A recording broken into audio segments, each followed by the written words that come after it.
I think we're ready to start the next session now. So if everyone could take their seats, that would be great. And our first speaker today is David Lee, a chaos magician of many, many years standing. He's going to talk to us today about the Discordian current. So he's going to be describing Operation Mindfuck and things pertaining to that. Dave Lee.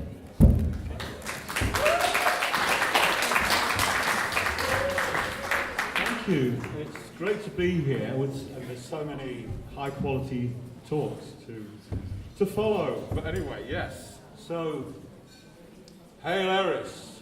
Eris. All hail Discordia. All hail Discordia. So where did that stuff come from? I mean, all this Apple stuff and this Discordian stuff. You may have come across that call or response. When did it all start and what is it about? What has it got to do with magic? And what has it got to do with the present state of the world? I'm on attack, sorry.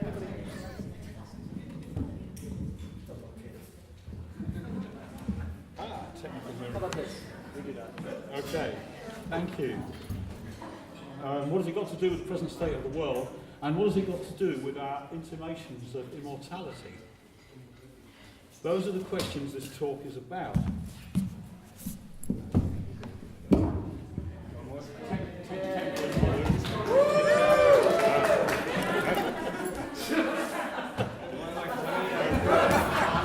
Alright, last one, I promise.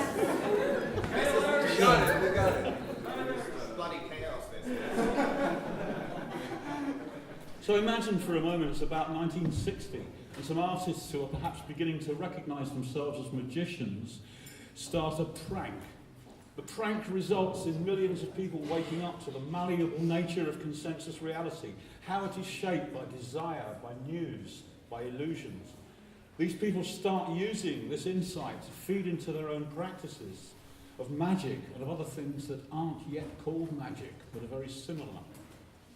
These people grow a subculture of magic, a kind of magic that you can get behind, that you can put your belief behind in this era, ruled, as it is of course, by materialist scientism. Here is a scheme of thinking in which you hold beliefs lightly, as tools to experience life more richly, more magically, as opposed to getting trapped in them. It's liberating. It provides the nearest thing to a postmodern take on spiritual tradition, and it makes life more fun. Sorry, more technical problems here. No, can you just talk more directly into the microphone because it's hard to hear you in the back. Oh, okay. Yeah, thank you. Right.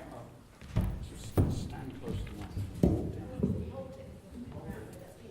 Why don't you hold it and then you can Hold it. Well, it's just with three hands. Okay, so now further imagine, decades downstream in the flow of history, this fluid set of ideas about belief, this vision of reality so fluid, becomes to some extent part of the mainstream culture. To the extent that the techniques for changing reality by re-scripting it internally become perverted into political weapons. So that today we have leaders who know they can get away with subscribing to evidence-free crank ideas, who confidently deny today things they said just yesterday. And the whole thing is orchestrated by a kind of, if you're not with me, you're against me, war zone, called social media. Sound familiar? So how did all this start? Those people back in 1960 taking the piss out of consensus reality, is it all their fault? Well, a bit of history then. This is a tangled history with some improbable synchronicities and connections built into it. A good place to start is with Robert Anton Wilson.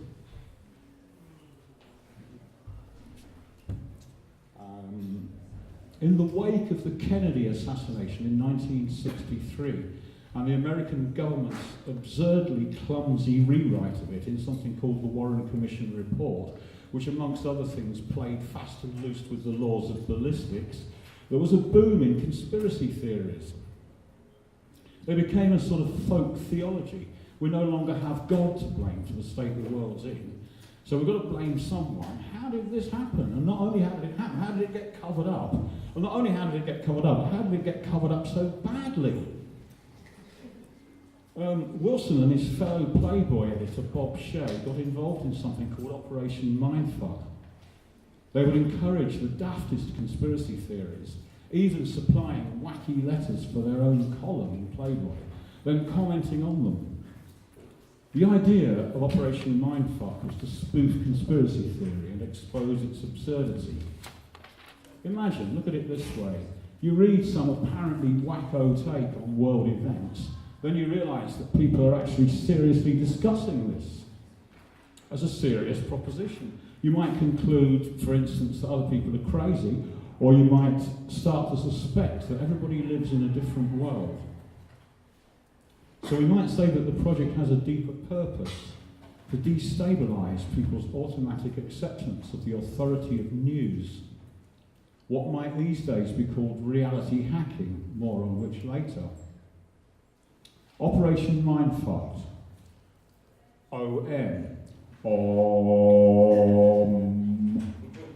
was a product of a worldview called Discordianism, which can be seen as a spoof on religion or a spoof religion, centred around Eris, Greek goddess of chaos and discord. A few weeks ago I was in Pelion in northwest Greece. I did a little pilgrimage to the area where Eris was said to have appeared at the marriage of the sea nymph Thetis and the hero Peleus. The marriage took place here, outside of the cave of Chiron the centaur.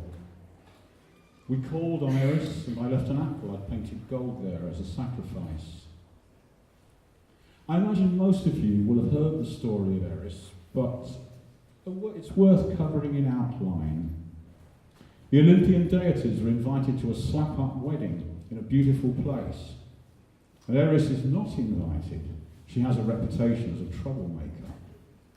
Perhaps understandably, I mean, after all, her children are called things like battles, war, starvation, and forgetfulness. The wedding is a forced one. Thetis is more of a rape victim than a willing trophy bride of the arrogant hero. So there is cause for trouble from the start. So of course Eris turns up anyway, and to sow strife, the actual meaning of her name, she tosses into the party a golden apple inscribed with the words "Take Alisti," to the prettiest. All three Olympian goddesses claim it. A judge is appointed, the mortal Paris, Prince of Troy. The goddesses strip naked, bathe in a sacred spring, and offer him their gifts. Athena offers him wisdom, Hera political power, and Aphrodite offers him the most beautiful woman in the world, Helen of Sparta, who is, as it happens, already spoken for. Now, any of you who's heard of the Trojan War can see where this is heading. Paris chooses Aphrodite, and the world is never the same again. So the founders of Discordianism decided that Our Lady of Chaos was the true mistress of reality, the most believable in deity for a world whose chaos was becoming more visible year by media-enhanced year. The Ur text of Discordianism, first released in 1963, is the Principia Discordia, or How I Found Goddess and What I Did to Her When I Found Her, by Malaclips the Younger, Greg Waddell, and Lord Omar Khayyam Ravenshurst, also known as Kerry Thornley. It brought a disrespectful scepticism to matters of religion and philosophy. This is a playful approach to the world, to serious matters. It provides the spirit, though not yet the worked out details, for the multi-model approach to belief that Robert Anton Wilson became most famous for, and which was to catalyse the next stage of the magical revival. Many of the ideas and characters in the Principia were dramatised and developed in fictional form in the novel Illuminatus by Roczeń and Robert Anton Wilson. Illuminatus was the first novel I read which explicitly depicted magic actually happening in a believable world, not as a fantasy in some world where magic is common, like Hogwarts or Discworld or any of the worlds of sword and sorcery, but this world and magic happening in it. Here is a narrative which tempts us to consider that magic might actually be real. And in my 20s, when I read the book, I took that bait and started believing in magic for the first time in my adult life as someone who is recovering from scientism. Illuminatus achieves this literary trick by using multiple viewpoints within the same character. A person may think in magical terms, then switch to physics or to police procedure, foreshadowing Wilson's explicit adoption of what he called multi-model agnosticism in books such as Cosmic Trigger. Wilson said of this book, Cosmic Trigger deals with a process of deliberately induced brain change. This is called initiation or vision quest in many traditional societies, and it's called a dangerous variety of self-psychotherapy in modern terminology. I do not recommend it for everybody. The main thing I learned is that reality is always plural and mutable. Multi-model agnosticism is a perspective which owes a lot to the psychedelic gnosis. In Wilson's case, it also owes a lot to a series of experiences he referred to as chapel perilous, in which his naive beliefs about the world were challenged to the point of collapse by events he experienced. This point is, of course, closely related to what Wilson and his buddies were doing with Operation Mindfuck. We'll return to that later. These events, which he refers to, he writes about in Cosmic Trigger, include a day after peyote appearance in a neighbouring property of a man with warty green skin and pointy ears dancing. Wilson comments, unlike the rapid metaprogramming during a peyote trip, in which you're never quite sure what is real and what is just the metaprogrammer playing games, this experience had all the qualities of waking reality and differed only in intensity. The entity in the cornfield had been more beautiful, more charismatic, more divine than anything I could consciously imagine when using my literary talents to portray a deity. 5 years later, in 1968, the skeptic, as he called himself in this mode of thinking, read Carlos Castaneda and first heard of Mescalito, the spirit of the peyote plant, which he'd already encountered 5 years before. After numerous such epistemological crises, Bob starts to get the point. It became clear as vodka that whatever reality means philosophically, our everyday experience, the common sense definition of reality, is almost entirely self-programmed. This cinematic editing occurs so rapidly that we are normally not aware of doing it. Thus we add many things that aren't there at all. After this, he did some Aleister Crowley exercises and succeeded in contacting mysterious entities without psychedelics. He also experienced loads of synchronicities involving the number 23. Then there was his invisibility while meditating, and his daughter appearing to instantaneously translocate or levitate, and the fact that although he didn't believe in reincarnation, he got reincarnation memories, which he found useful. More than once in his chapel perilous period, he did wonder if he was going insane, but at a certain point, quote, the shaman and the skeptic conferred at length, decided A, he was not going mad, and B, to continue with the magical experiment. Factor in a few extraordinarily accurate and up-to-the-moment tarot readings and intuitive astrological sun sign estimations, and we have a dead skeptic, except on Mondays. In Cosmic Trigger, he refers to himself by several role names. He is the scientist, the shaman, the sorcerer, the writer of satire, the materialist, the reporter, etc., etc. After his chapel perilous period, he came to accept that the only authentic way to do justice to every aspect of our experience especially when we add in the warp drive of psychedelics, is to adopt different models for different situations. The right model is the one that enables you to make the most sense out of any given set of phenomena. When we reject magic out of culturally ingrained prejudice, we impoverish our reality without needing to. Wilson's multi-model agnosticism is a practice of not holding on to any belief, but instead of treating each belief as a tool or a gateway to a particular reality or a particular world. Any perspective we have on the world is bound to be part of a massive inclusive gestalt, a whole package or bundle of beliefs about the world that come as a complete nested set, every belief implying every other belief, and the whole lot acting as an ontological and epistemological gravity well that constantly sucks you back into the same set of beliefs. These sets of world-describing or world-creating beliefs are called reality tunnels. Once we recognise that we're in a particular reality tunnel which limits everything we can think, for instance, Catholicism or Buddhism or atheist scientism, we're then free to shift to another. I say this is an essential skill for any magician to master who values their mental health in this age. Applied to magic, multi-model thinking went way beyond what, at the time, the post-Crowley current Thelema was doing with belief.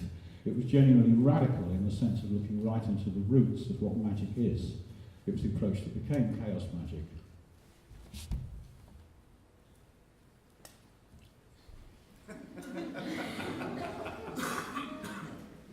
Operation Mindfuck never ended. One interesting and grotesque feature of the present world is the creepy notion of post-truth, which means that people feel free to believe any nonsense and bullshit and lies they choose. All that matters is that the belief makes them feel good. So overwhelming evidence, such as that for human-made climate change, is denied because feelings are more important. This situation does seem to owe a lot to Operation Mindfuck, that scheme from over half a century ago. In the process of lampooning conspiracy theories, OM played with the idea that no source of news is reliable. Over the decades, it seems as if reality has been destabilised. The idea of a reality in which most people share has been eaten away until it is mostly whole. Maybe we magical thinkers succeeded in breaking down the monolithic old reality principle, turning reality into silly putty. As a result, it is perhaps easier, at least in certain public areas of life, for me and you to do magic. And by the same token, it is also easier for the creepy post-truth brigade to get away with doing their magic. So, did the Discordians, the promulgators of this conspiracy, OM, turn reality to mush? Are they to blame for the state of the world? Or did they simply reveal it as such? Did they reveal what reality is actually like, this multi-valued reality, thereby initiating a kind of apocalypse? Apocalypse actually means revelation of higher truth. We're used to thinking of apocalypse as meaning some sort of cataclysmic event involving total war or invasion by zombies. But this is not the real meaning of the word. The outer apocalypse that always seems to be hiding just behind the news must be seen as a symbol of the true inner apocalypse, the point whereafter you can no longer hang on to your old received models of the world.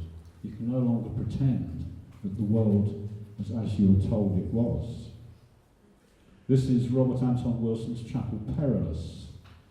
This is the various stages of dissolution of belief, lift by the crises in systems of initiation, up to and including the so-called abyss between mundane selfhood and cosmic truth. Before Operation Mindfuck, we suffered from the illusion that we're all living in the same world.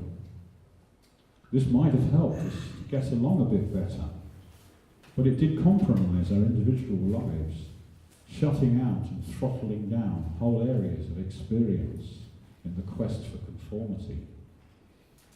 Since Operation Mindfuck, we suffer from the illusion that we all belong to tiny, increasingly tightly defined subsets of humanity. We curate our media feeds to forestall any disharmony with our personal reality tunnel, our mythic comfort zone. Before Operation Mindfuck, we were a mass controlled by uniformity of belief. Now we are fragmented and easily exploited because of our fragmentation. The point I'm making there is that one model of reality is not necessarily any better than another. There's going to be ups and downs to both of them, even one as meta as multimodal agnosticism. In the inner apocalypse, in Chapel Perilous, we stand a chance of recovering our cosmic birthright. What is that birthright? It's magic, of course, in the biggest sense of the word. Without magic, we are lost. Disbelief in magic can force a poor soul into believing in government and business.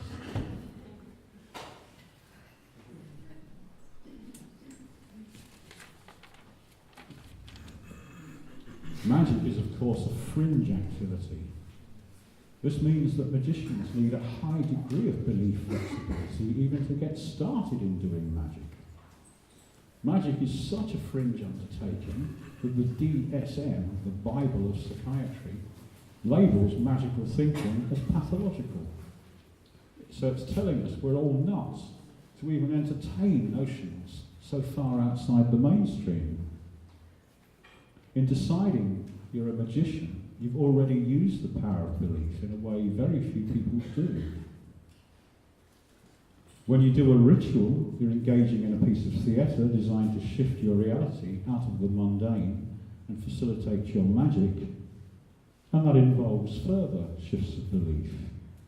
You're in your temple or your sacred grove, you're engaging in nested beliefs that you're a magician, that tonight you're a Kabbalistic or Celtic or Norse magician, and whatever specific belief shift you want that's going to facilitate the specific spell you're doing. Maybe a couple more just for fun. So, why magic? What are we doing these magical operations for? In the early days of chaos magic, it was all just so-called results magic or sorcery. But that alone, the repeated fulfillment of the needs of the body and the emotions, is not going to get us where we need to go in the world. It's not going to take us through the inner apocalypse. Rather, we need a sense of ourselves that stands at a deeper level than all the mess we see around us. Early chaos magic ideas were not up to this task. In order to get to a new place in the first place, from a magical scene that was clapped out and wretched in the 1970s, the early writers such as Pete Carroll and Ray Sherwin took an austerely reductionist approach. Magic had to become more like science. But in throwing out the bathwater of half-baked mysticism, those early writers also threw out the cosmic baby, the star child of genuine spiritual quest. Fortunately, the current did not get stuck there. Since the late 1990s, there's been a rebirth of discourse about awakening in skeptical and chaos-influenced circles. And new chaos writers are emerging who seem unencumbered by any reductionist baggage. In his first book, Chaos Protocols, Gordon White exhorts us to find our vulnerability. I guess maybe some of you might have come across that book. It's an interesting read, which starts off in a very unusual place. He exhorts us to find the place in ourselves from which we can engage with the world. and not be paralysed or terrified by what it can do to us. Just, we can imagine those zombie hordes approaching and they can't touch us. Gordon does not tell us precisely what kind of experiences led him to this insight, what enabled him to take this position, this existential position. His recommendation of invulnerability may be more available to some people than to others. So I'd like to do a quick straw poll here. Would anybody like to, if you wish, raise your hands if only for a moment you felt the unassailable and certain feeling that you are immortal, or perhaps, to put it more precisely, the unassailable and certain feeling that your consciousness could never end, that such a thing could not happen. If you've experienced that even for a moment, then I thought quite a few people would have. Where does such an intuition arise from? I think it's from the cultivation of what Plato called anamnesis, unforgetting. Remembering your deepest certainties about your true nature. They were always there, but they've been overlaid with societal beliefs and patterns. This anamnesis, this revelation, this apocalypse, always involves the awareness that the greater part of what you are lives outside of time, in eternity. Now, how supportable is this idea? It seems like an idea that's very far from mainstream Western culture, but of course also Plato is one of the main men of Western culture. If he is involved, such thinking cannot be that weird, it can't be that far outside of the culture that underlies much of the current default models of reality worldwide.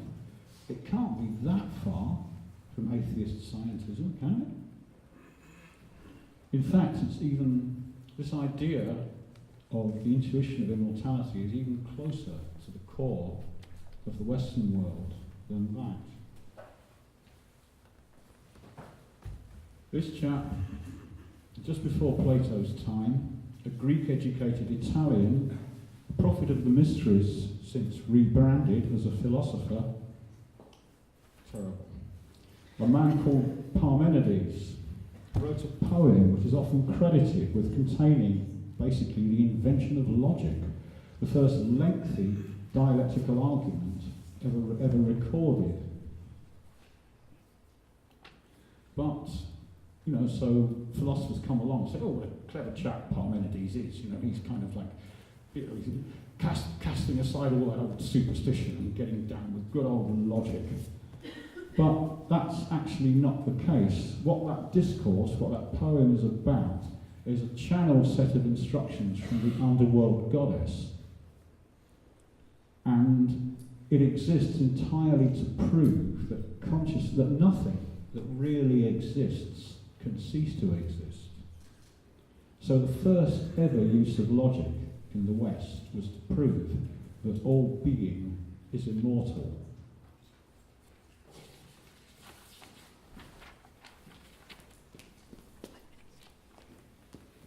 So right at the heart of this Western cultural project that seems to start with Aristotle and science and logic and reason, just dig a little further back, you find a proof that we are immortal. That's neat, isn't it? I really like that. Even our Western culture, in its ancient heart of hearts, supports your intuition that you cannot die. This perspective is attainable because it will exist somewhere in you. Insights attained during meditation and during visionary states are likely to uphold its truth. For me, this is what magic is about. This is what magic is really for. The whole of the tradition exists primarily to realise our eternal and timeless nature, so that we can contribute our genius, our will to the world. rather than be paralysed by it, so that we can live magical lives which make the world a better place, while empires crumble and dangerous clowns seem to rule the chaos, so that we can see through our own personal apocalypse to the reality of our own actual divine nature. And then that in itself is free to act in the world.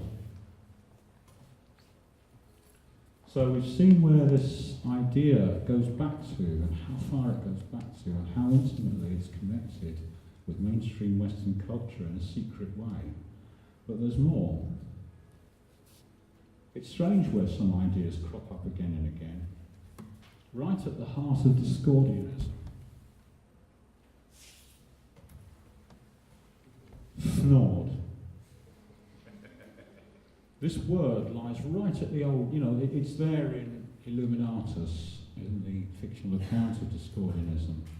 It's supposed to be inserted into sentences by the powers that be in order to generate a kind of cognitive dissonance, so that our kind of the normalizing factor of our reality tunnel doesn't even see it.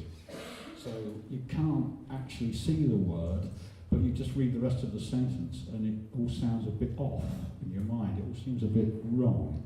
So it's supposed to be a paranoia-inducing word that weakens public consciousness. This is the Illuminatus story. But there's just a bit more to that word than meets the paranoid eye. A chap called Brenton Clutterbuck, in a recent book called Chasing Eris, claims that a wise old Discordian told him what Fnord actually means.